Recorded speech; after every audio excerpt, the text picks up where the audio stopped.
The high volume of emission by vehicles, power generating sets, industrialization, and other forms of pollution necessitated the urgent need for concerted effort by communities, individuals, and industries to meet the nation's commitment to low carbon emission. This came to the fore on Wednesday in Lagos at the stakeholders' engagement for the elaboration of Nigeria's long-term low emissions development strategy by the Federal Ministry of Environment. Our correspondent Fatoki Kunle compiles this report as presented from our studios. For some years now, Nigeria, like other countries, continued to feel the negative impacts of high vehicular movement industrialization, development of communities, among other human activities, which contributes to climate change and carbon emission. With this picture, the nation stands at high risk of continued and uncontrolled emissions to the environment. Yeah, because of the hot climate and because of the geography of Nigeria and because of also, as you said, our dependency on oil.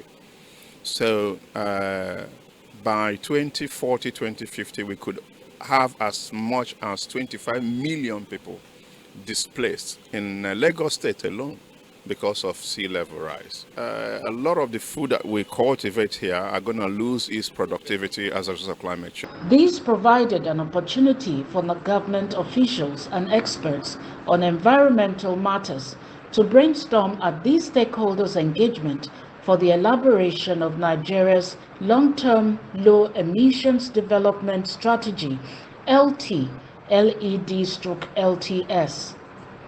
Government and stakeholders believe this is more so as the nation is a signatory to the convention that recognizes the transition to low emission development. Nigeria's climate actions.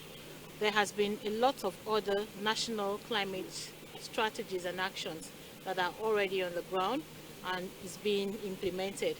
This is one of that which Nigeria has developed for implementation in the near future. Most of our vehicles are still using diesel and not the rest.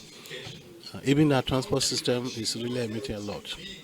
So the government has committed itself to supporting the global initiatives at reducing the amount of fossil fuel being used for industrialization and for development.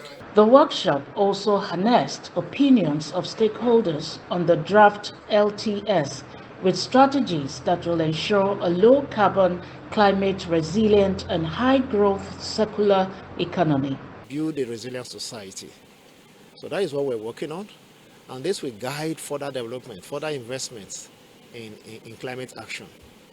In addition, the document is going to be sent to UNFCCC's Secretariat as part of its contribution. There was a unanimous agreement that it has become imperative to reducing the nation's current emission to net zero across all sectors of the nation to meet its low carbon emission development strategy.